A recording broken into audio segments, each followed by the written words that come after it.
anigu haddaan reer Soomaaliland ahay waxaan aaminsanahay dad Genius oo aqal badan ka soo jeedo runtaan idin sheegay anigu Soomaaliland baan ka muuqata arintaas Soomaaliland 8 sano jirtay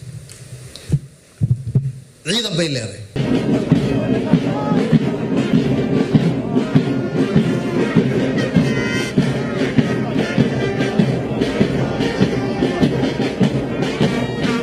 lacag gooni ay samaysteen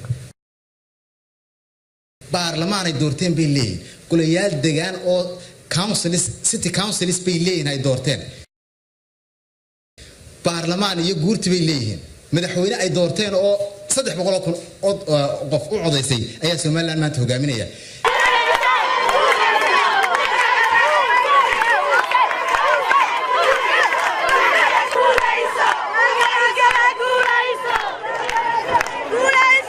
waxaan aaminsanahay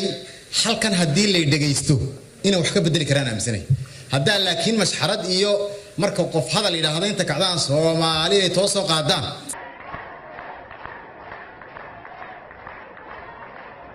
waxaan uga digayaa anigu waxaan aaminsanahay saasay ahaanaysaa weligeed iyo leeyahay hadii aad aniga oo halkan kula joogo oo federaalka u joogo halkan aad qancin kara weydo ninka hardliner ka hargeysa joogay Soomaaliland goosashadeedu waa muqaddas taagan miyaad qancin kartaa ninka xamar joogo ma qancin kartid weey xaqadaan isu sheegno